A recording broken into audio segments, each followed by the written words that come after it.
So my comment was, thank you, by the way, for letting me speak here.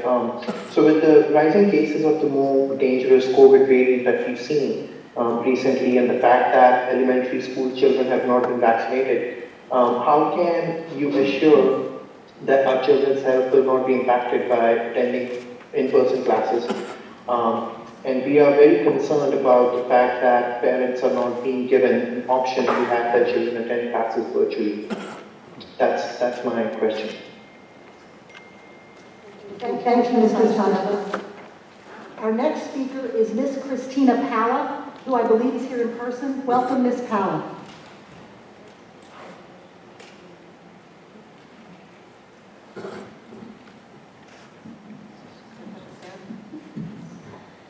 Okay, I'm here for my kids. Hello, Red Clay Board. My name is Christina Palla, and I have 2 children in the Red Clay School District.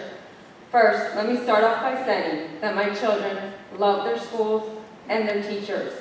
However, what they don't love are these masks. I'm here tonight to state to you that as my children's guardian, I should have the choice whether my children wear masks or not.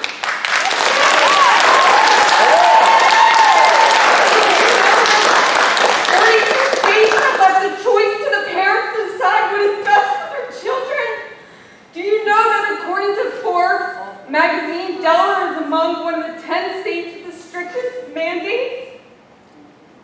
COVID is a virus that will never go away. There will be new variants, new guidelines to follow. Are you going to mask our children forever? I will. That is what this is really about, control. Yep. This is what we do know. We know that there has been no spread in the Red Clay schools. Since COVID began, 457 children, 17 and under, have died nationwide. In Delaware, 2 children have died from COVID. All these children have pre-existing conditions. No healthy children have died. Let me repeat that. No healthy children have died. This is what we do know. The long-lasting effects of wearing a mask 5 days a week, 8 hours a day, let alone the psychological effects the masks are having on our children. More children are suffering from depression and anxiety. Suicide rates are up. Who will be liable for a child's physical and psychological health issues from mandated mask wearing when the decision is not based on science?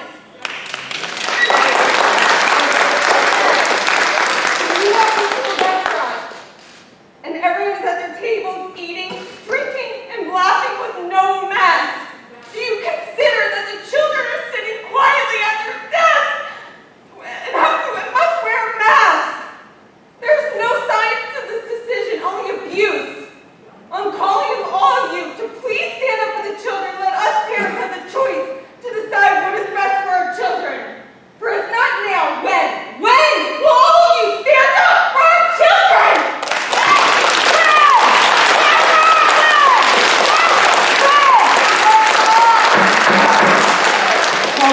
Please. Thank you, Ms. Howard. Our next speaker is Ms. April Lardier. Welcome, Ms. Lardier. Thank you. My name is April Lardier. Mother of Miriam, grandmother of 1.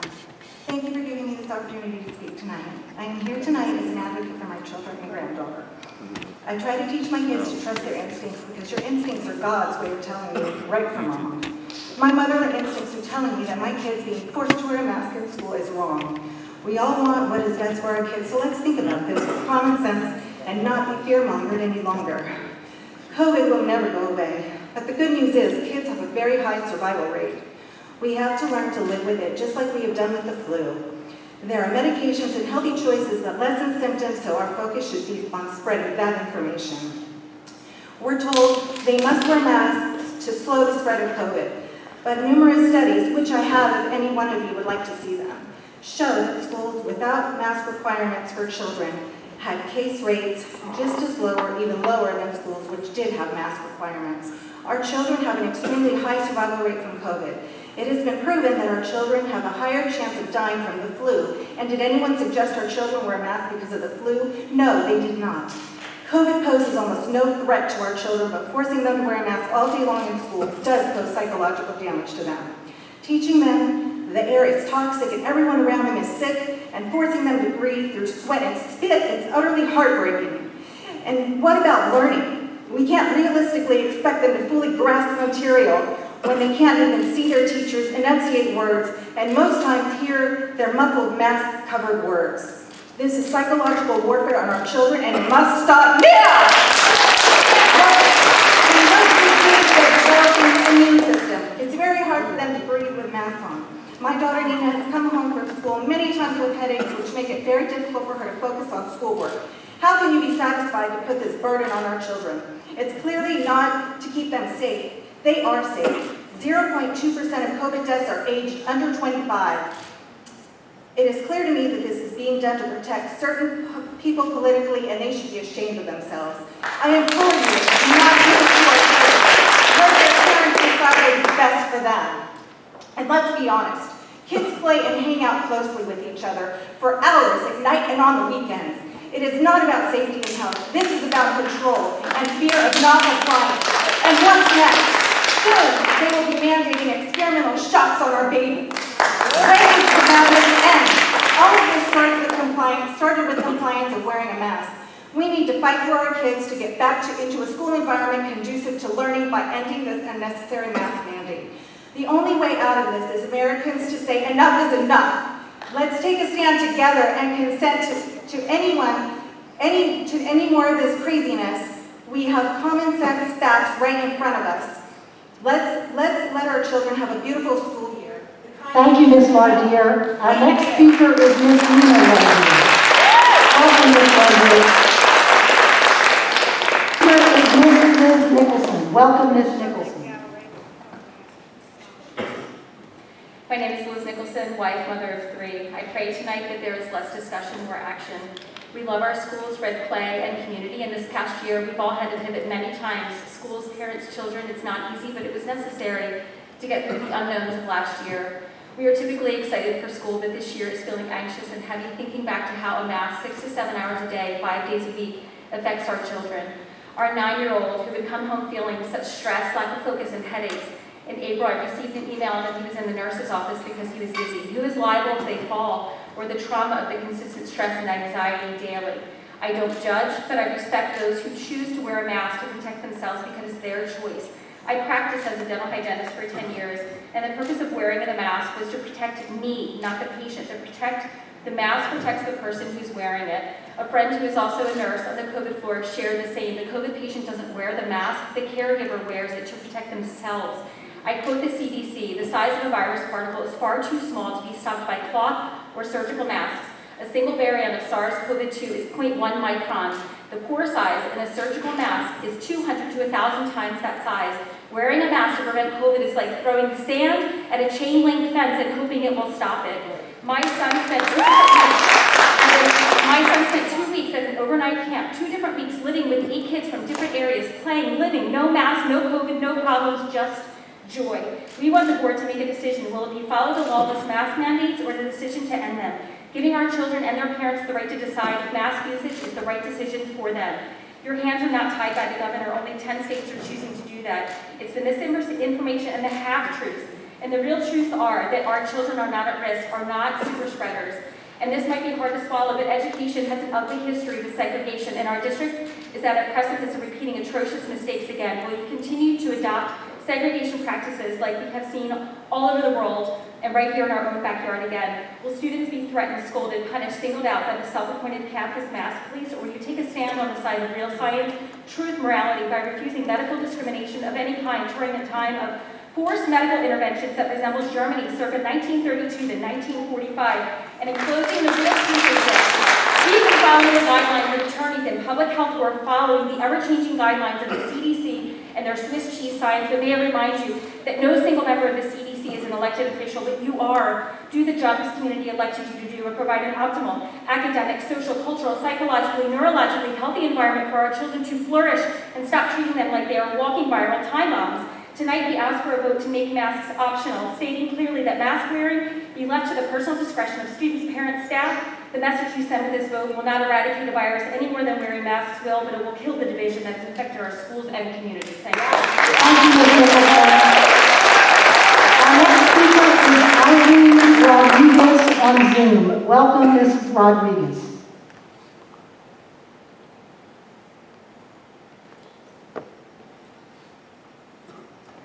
Hello, can you hear me? Yes, we can. Thank you. Okay, I'm not sure I'm visible. Thank you so much for your time. My concern here is for the students who actually thrived learning from home or having the hybrid option. I know that last year we had many opportunities to voice our preferences, our concerns, what worked, what didn't work for us, and I was very disappointed and shocked that that information, that same step was not taken in preparation for the new school year. I understand that a majority of students do need to be in school, need to be there all day, and I understand that that works, but I understand too that when it's important, the school district turned on a dime and allowed the safety of our students until there was more understanding about the situation that was being faced to be the priority. So we all went from one extreme of 30 kids in a classroom, switching classes every so often, every hour or so, to everybody stay at home.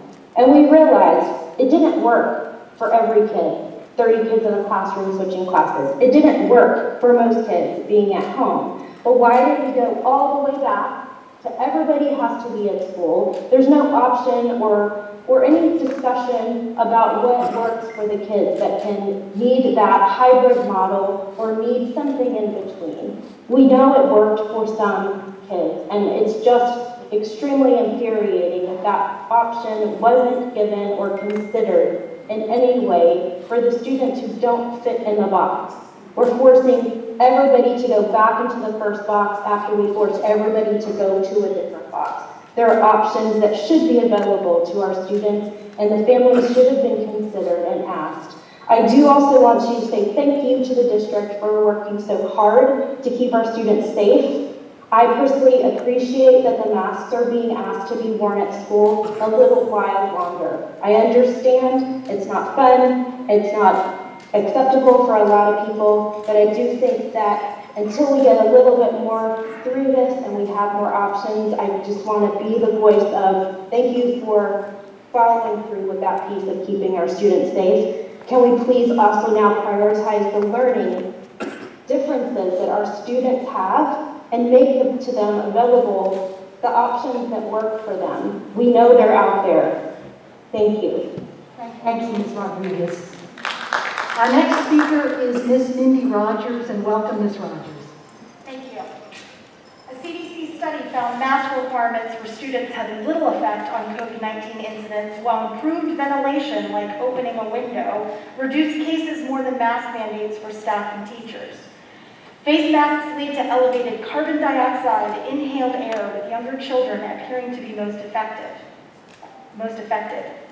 The complaints children have made about mask usage include headaches, shortness of breath, mouth and lip sores, dry, chapped, and cracked skin. And this doesn't include what they can't tell us, and that's the mental health effects. Depression, anxiety, fear, anger, these are just a few of the ones I personally have witnessed in my own child and her peers. I know you're in a position where you're just trying to follow the rules, but we're fighting for our kids' rights. They're our kids.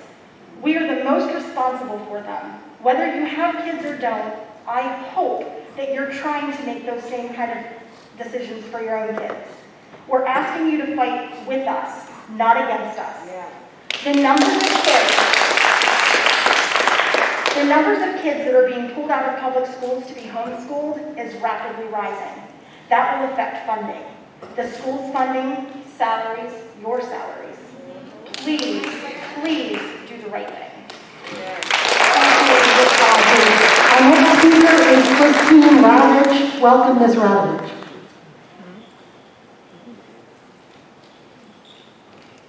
Thank you to the board for allowing me to speak. My plight is not an emotional one, it is a factual one. I am going to recite a small article from the American Medical Association Journal. Masks are bad for your kids, quit forcing them to wear them. A new report published by the American Medical Association Journal revealed forcing children to wear masks leads to adverse health effects. JAMA Pediatrics, a top-rated monthly journal published by the AMA, found wearing masks increases the amount of carbon dioxide in inhaled air to unhealthy levels. The study measured carbon dioxide levels in 45 children ages 6 to 17 while wearing masks. The normal content of carbon dioxide in the air is 400 parts per million, with anything above 2,000 parts per million considered unacceptable by the German Federal Environmental Office.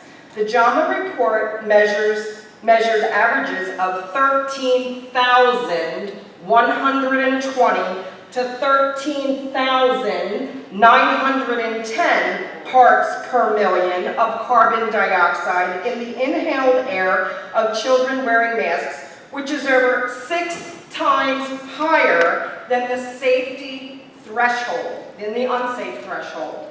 The study further pointed out this measurement was after only 3 minutes of wearing a mask. Wow. Children forced to wear masks at school find themselves wearing masks for hours a day, 5 days a week.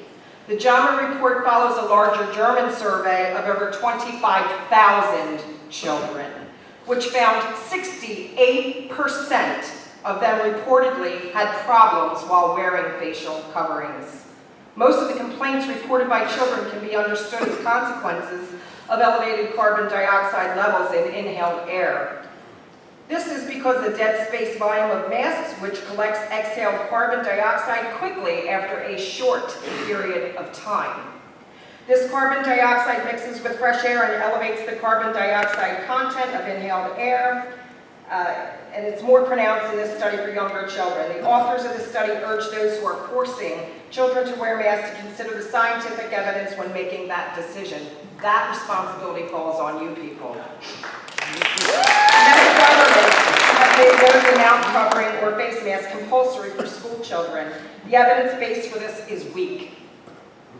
We suggest that decision makers weigh the hard evidence produced by experimental measurements accordingly, which suggests that children should not be forced to wear these masks.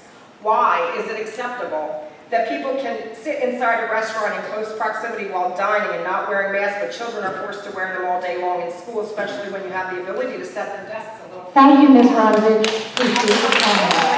Our next speaker is Shrileka Kulkarni on Zoom.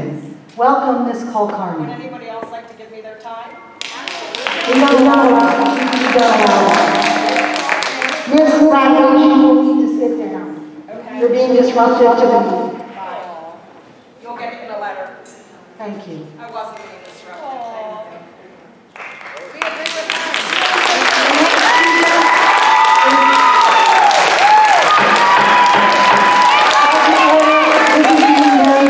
To the meeting. Our next speaker is Shrileka Kulkarni on Zoom. Welcome, Ms. Kulkarni. They don't want to hear the facts. She asked respectfully for more time. We don't have 5 minutes. So if somebody wanted to... Excuse me, ma'am. Ms. Kulkarni. Is Ms. Kulkarni online? She is, but she's not moving on. There she is. Let her finish.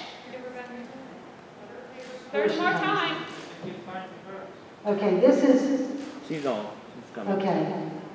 Ms. Kulkarni, I don't know if this is, we have 2 different Kulkarnis. One is Shrileka and the next one is Suhas. So I'm not sure which one is speaking at this point. We cannot hear you. Yeah, where's your clock? Yeah. Come on. Moving on. Let's go. We cannot hear you, Ms. Kulkarni. Aw. Oh, too bad. Moving on.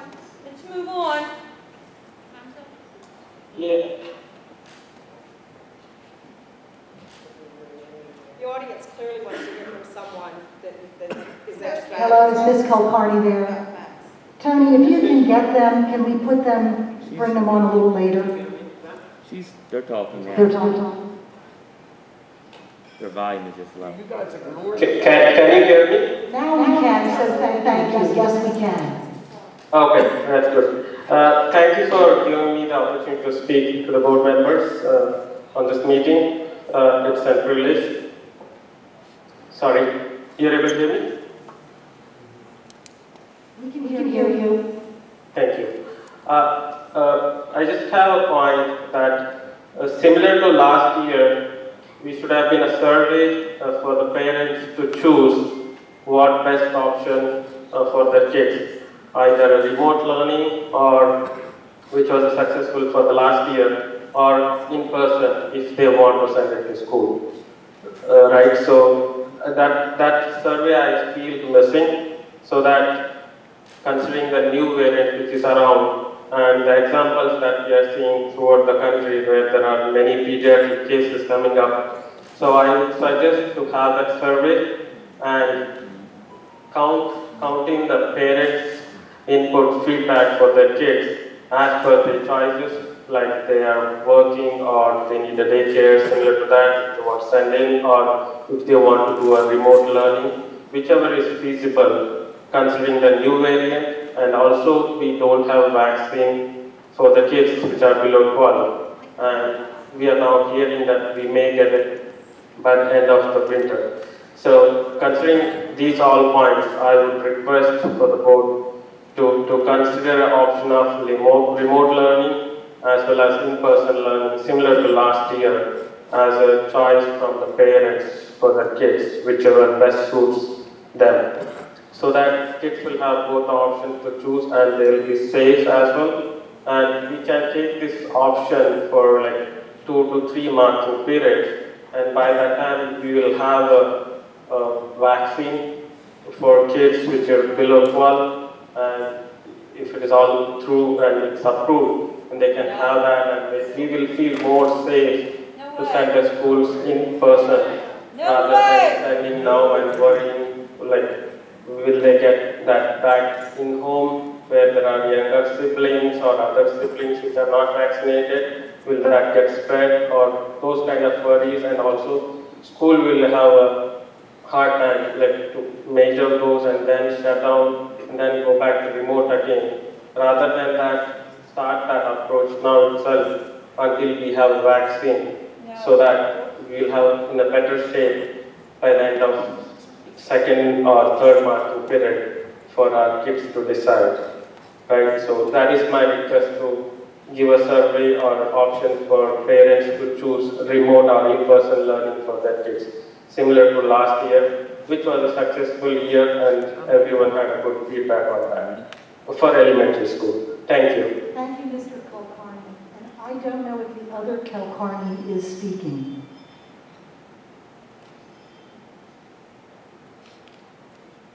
Tony, do you know what the other one is? It's the same account.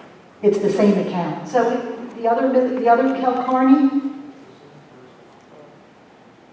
you can let her finish. That would be nice. Okay, so we'll go on to the next speaker, which is Miss Marianne Roken on Zoom, and welcome, Miss Roken.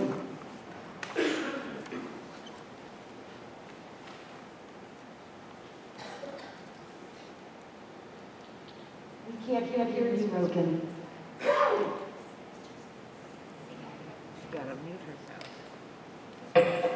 Okay, how about now? Now we can, thank you. Thanks. I'm betting that we all agree that our children need to be in school in person this year, and that's why I'd like to thank the board and the superintendent of Red Clay and Governor Carney for following the advice of the American Academy of Pediatrics, the American Medical Association, the Centers for Disease Control, and requiring students to wear masks in school this year. And by the way, I checked all those websites today, and they are all in favor of universal masking. It's true, the risk of severe disease from COVID in young children is low, but it's not zero. And the risk of asymptomatic children spreading the infection to adults and their families is very real. Adults are much more likely to experience severe disease. Many students may have family members who have health problems that put them at risk of dying of COVID. For example, Delaware is number 2 in the nation for the incidence of cancer. So it's likely that a significant number of students are living with a family member undergoing chemotherapy in our state. My son-in-law just got his 12th chemotherapy treatment today for stage 3 colon cancer. And my grandson's been on Zoom for the last year and a half. And he's been looking forward to going back to class in person. So I don't think it's fair to put the additional burden on him and students like him to have to worry about giving their parents COVID. Folks, school pride is not just about reading for a best friend. It's about caring for and supporting your fellow students who need help. The best way to show your support for our schools and to keep our students learning in person this year is to follow the advice of medical professionals, which at this time means universal masking. And now it's been 30 minutes, so I will accept a motion from the board to determine what they want to do regarding the remainder of public comments.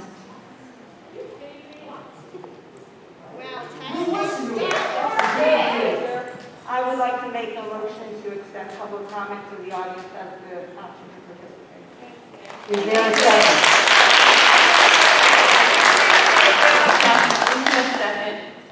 So Dr. Bone moves and Ms. Neesmith seconds. The motion on the floor is to permit public comment to continue for the remainder of the speakers. Is there any discussion? Okay, hearing none, I will call the question on the motion to continue public comment until the remainder of the speakers have their opportunity to speak. Maria, we will take a roll call vote, please. Dr. Bowe? Yes. Mr. Casper? Yes. Mr. Matthews? Yes. Ms. Neesmith? Yes. Ms. Sabo? Yes. Ms. Thompson? Yes. Unanimous vote, motion carries. Okay. Thank you. So, and I'm going to have to ask that everybody be respectful. People are listening to the speaker, and it is important that the audience permit the speaker to speak and not interrupt. The same way you did. So the next speaker is Ms. Kelly Karuba on Zoom. Welcome, Ms. Karuba. Hi, can you hear me? Yes. I am here today to simply ask for help. I need the district to help me, as a mother, provide a safe environment for my children, while also providing them with a quality education. My oldest child has a history of cancer and spent 2.5 years on chemo. I will not risk her health by putting her in a crowded classroom. However, it seems the district does not believe every child deserves to have a teacher. My children are going into the 1st and 3rd grade and are not fluent readers. How are they supposed to self-educate through this online platform that they are being forced to go onto? Every child, whether considered healthy or at risk, deserves to have a teacher. The fact that I have to come to you and ask for a teacher for my children is heartbreaking.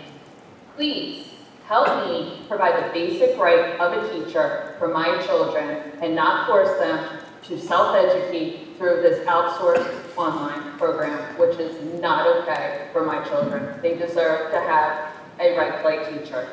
Thank you. Thanks, Karuba. The next speaker is Ms. Christine Ward, and welcome, Ms. Ward. I have 2 students, 5th grader and an 8th grader, who is repeating this year. For the last few years, my 8th grader struggled academically and socially and hated school. He was finally enjoying school and was excited to go back. Due to the mask causing him migraines, he was forced to go virtual. The virtual process was a disaster. I sat with him through the majority of the year, and it was not a realistic learning environment. There were lots of distractions both in the classroom and at home. He passed the year, but not without lots of help from my husband and I. He rarely had a free day from school because it would take him through the weekend to catch up.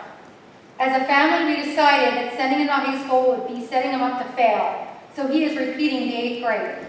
My 5th grader tolerated half of her 4th grade year before she started coming home with massive headaches on a daily basis. She started hating school and would cry most days.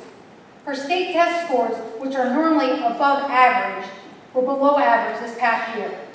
Both my kids desperately want to be at school with their friends and teachers, but know that this is not possible with the mask being forced upon them. I feel like for my children's health, well-being, and academic success that I am being forced into homeschooling.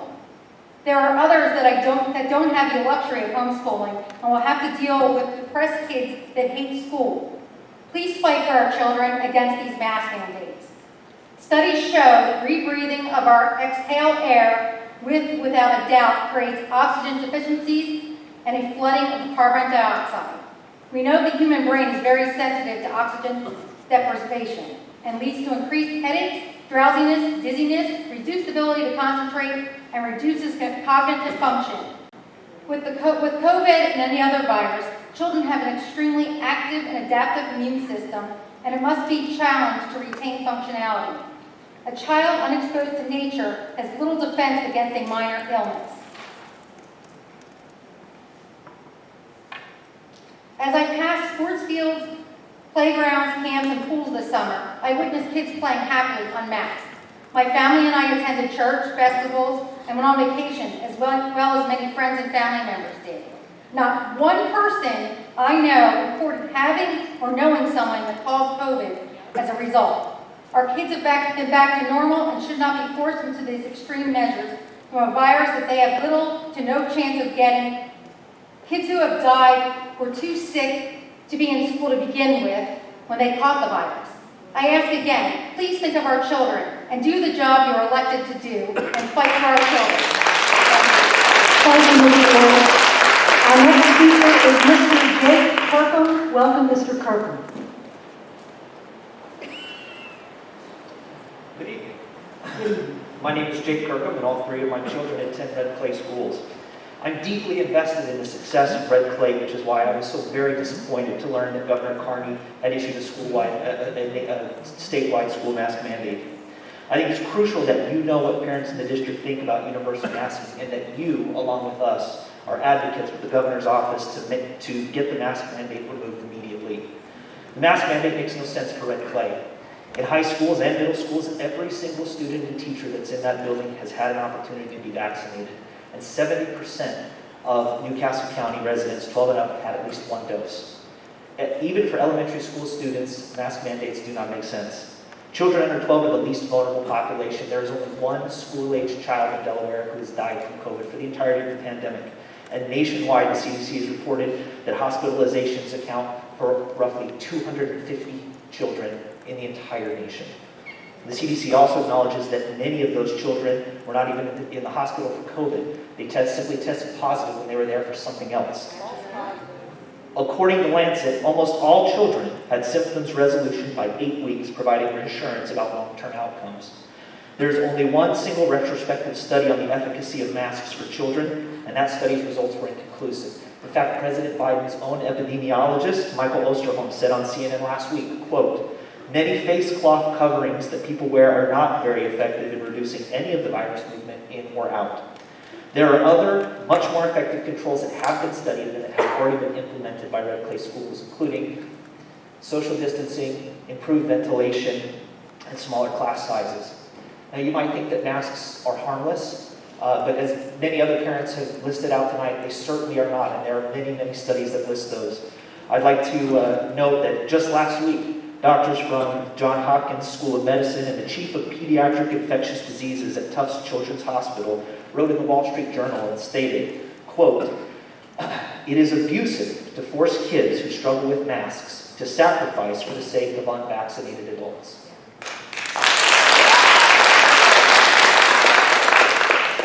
I ask, what is the end goal of mask mandate?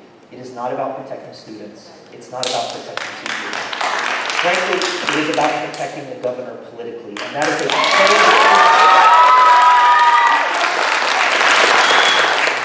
terrible reason to force kids to wear masks all year long. I am asking you and the governor, please Return power back to parents. I understand there are many parents who disagree with what I have to say, but if you are, get yourself and your kids vaccinated. If you are still fearful, send your kid to school in a mask. You are free to do so. But what you are not free to do is mandate that my kids have to live according to somebody else's fear. Please return power back. And our next speaker is Ms. Gina Anderson. Welcome, Ms. Anderson. Thank you. I don't know where each of you stand on this personally, so I'm just glad to be here to voice my opinion. The word is that masks for kids are a health emergency mandate issued by the governor, so your hands are tied. My question to everyone is, do you want to be guided by fear or truth? The truth is your hands are not tied. If any of you are going to go along to get along, stop it. Don't tell me you wouldn't hesitate to protest on an issue or pose a referendum if you felt strong enough against it. Don't even tell me you wouldn't do it, because you would.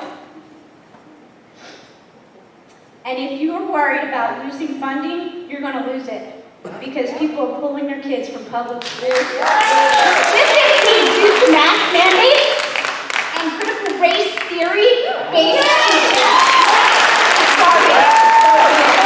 Get with it, because the majority are being silent, but they're waking up. COVID truth. It's not a risk for kids worth imposing this ridiculous, abusive mandate. A total of 4.2 million children have tested positive for COVID, and 0.008 have died. What about the flu? Approximately 480 children died with the flu during 2018-2019. Did anyone issue a mask mandate then? Did anyone ask for that? Yeah, because the truth is, more kids died of the flu during 2018 and 19 than died of COVID in this last year and a half.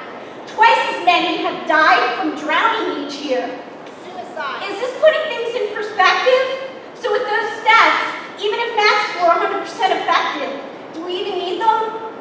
The psychological damage far outweighs the safety effort. You're teaching men that everyone should be suspected of illness and the air is toxic.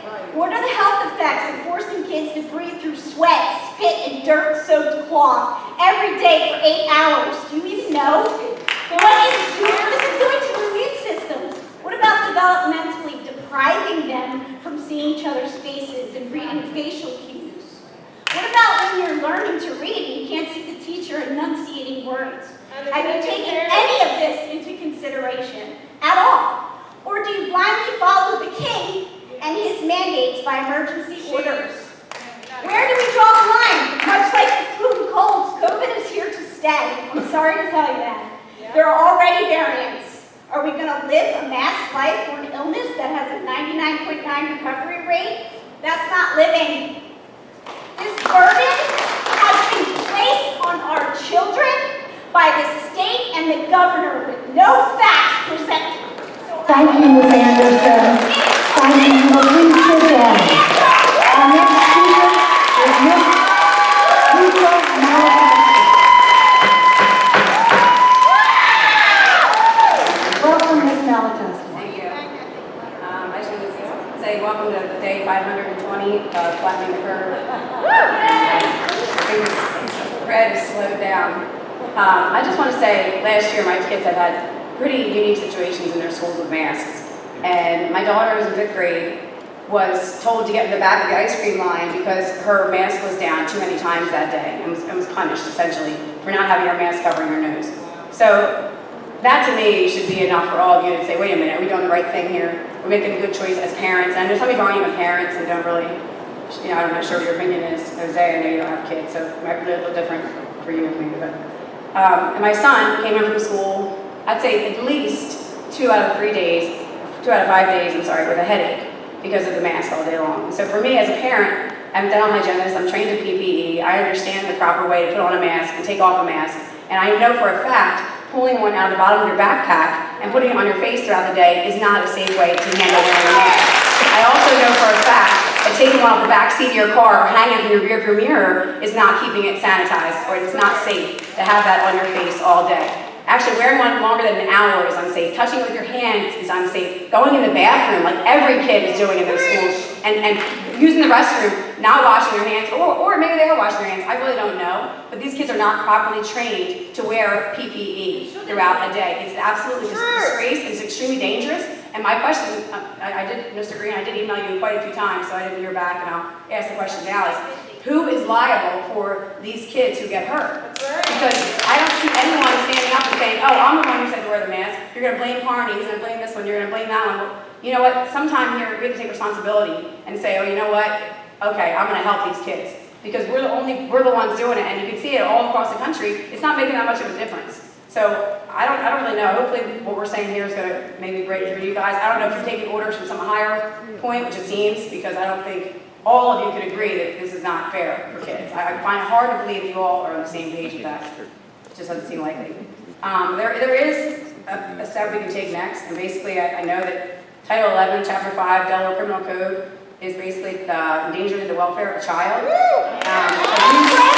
Causing any physical injury to a child through unjustified force. You're forcing our kids to wear a mask, they're going to be hurt. Who's liable, like I said? A conviction is not required for an act of abuse or neglect to be used in prosecution. And basically the definition is impairment of health or loss of impairment of function of the body. So they can't breathe, you're impairing them from breathing, you're demanding they wear a mask, no one's taking the liability. So class action lawsuits, I guess, would have to be the next step.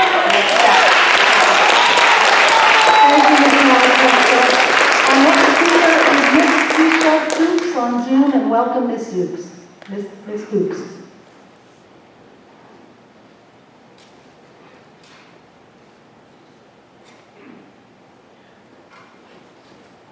Can you hear me? We can, thank you. Okay. Hi. So I just want the board to know that I support you. I support the governor, and I'm happy that my children can return to school this year and do so as safely as possible. I support the masking mandate as it is a relatively simple thing to do that will save lives. Last year at this time, our schools had to open virtually because it was not safe to return to school in person. The Delta variant is much more dangerous for young kids, and one of my children in particular.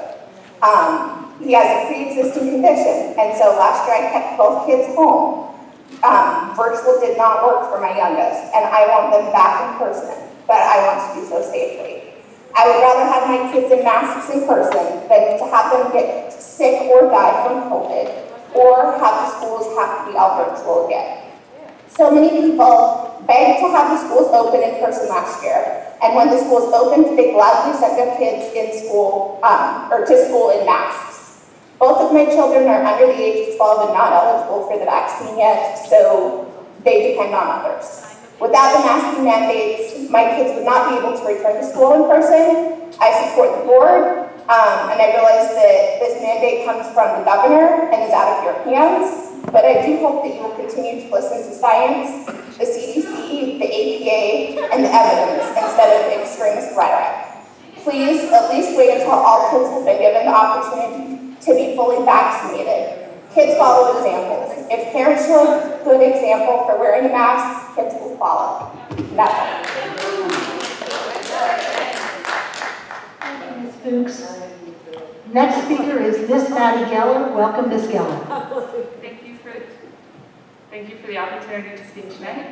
I graduated from this building from charter in 2016, and I went away to college and grad school, and I'm so happy to be back as a brand new Red Clay educator this year. Myself and many other teachers are relieved that the governor has required masks for students and staff in schools, especially for our elementary kids under the age of 12. Masks are the only protection we have for those students that are too young to be vaccinated. We all want to be back to school in person, and masks are really essential for this to happen. When I went to new teacher orientation this week, we were able to do everything we needed to do in masks, and we were happy to do it, to be together in the same room, to have that professional development and get ready to welcome our students on the 30th.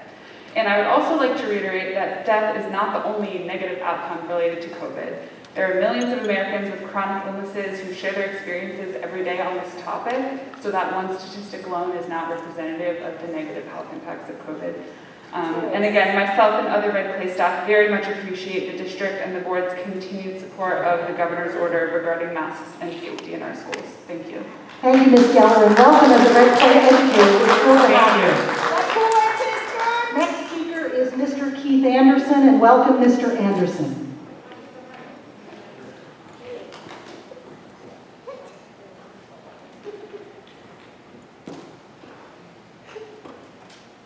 Thank you for your time.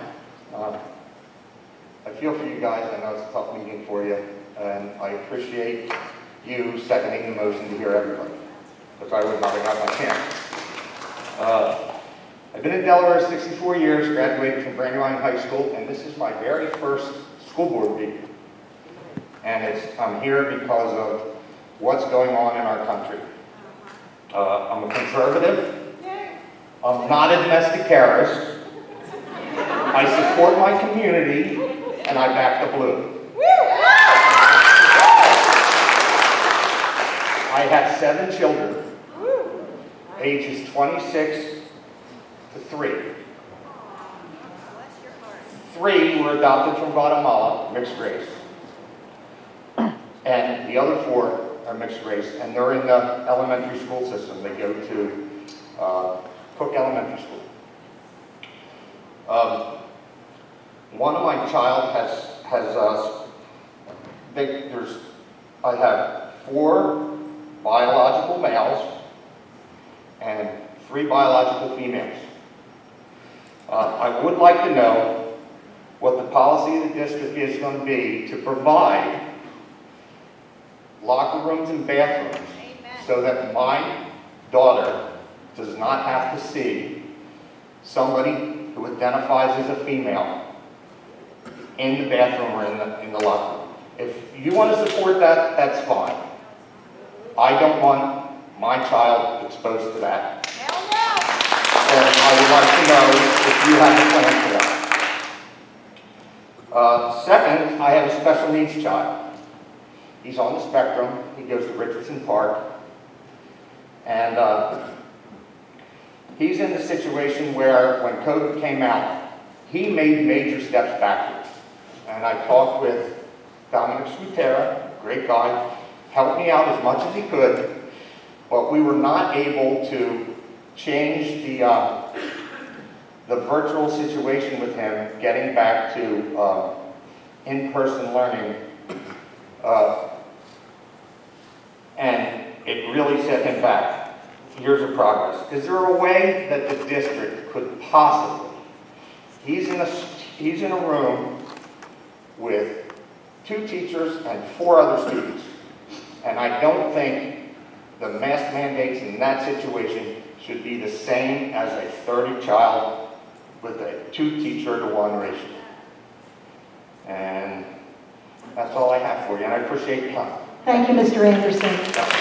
Our next speaker is Ms. Mindy Kwiatkowski. Welcome, Ms. Kwiatkowski. I appreciate your time in extending this to get some public comment here. This is my first school board meeting, and I'm actually going to direct it over to all the parents in this group because we're getting nowhere with the board, and I know their hands may be shackled behind them through Governor Carney. Something has to be done right here at Governor Carney. And ladies and gentlemen, listen to me. Take it off, I can't hear you. We have been hoodwinked. This is a flu. This is a virus, a very bad respiratory virus. I am a retired school teacher of 43 years. I pay my taxes. I worked hard my whole life to see my grandchildren to have to go through this and wear masks. And some of them are being taken to AI Hospital. Do you guys have an idea of what's happening at AI Hospital? Do you know what they put on the front window where my best friend works as a paramedic?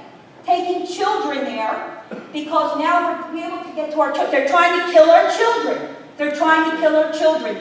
You guys really have to wake up. These children right here, this is our lifeblood. This is going to run our country.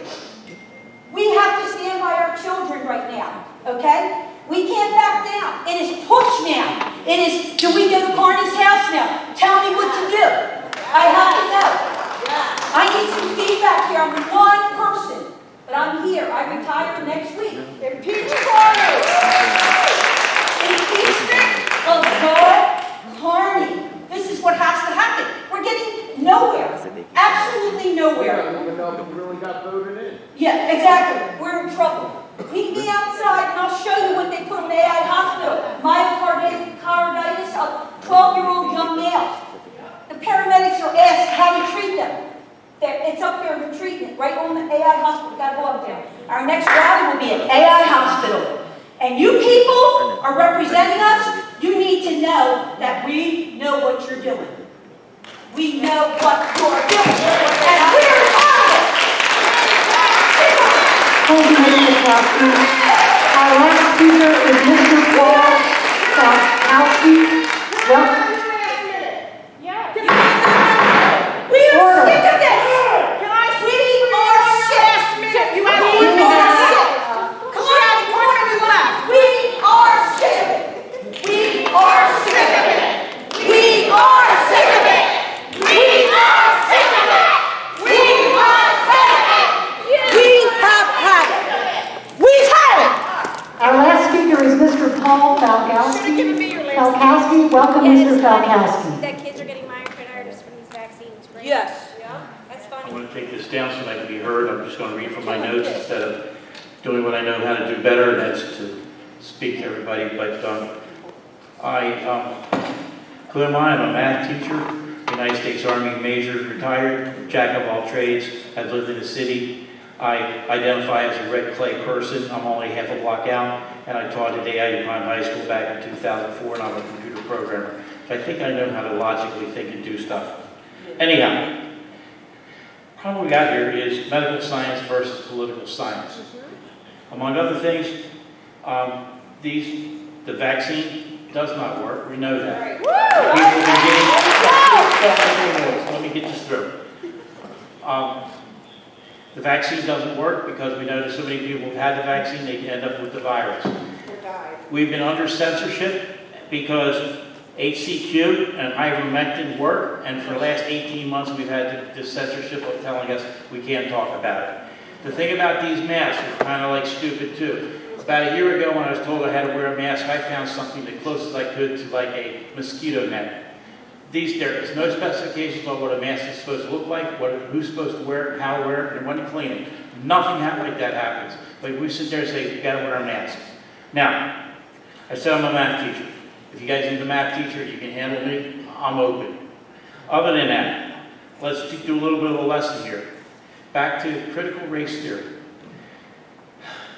From 1619 to 1776, 157 years, did people want to sit there and try to blame the United States of America for racism and for slavery?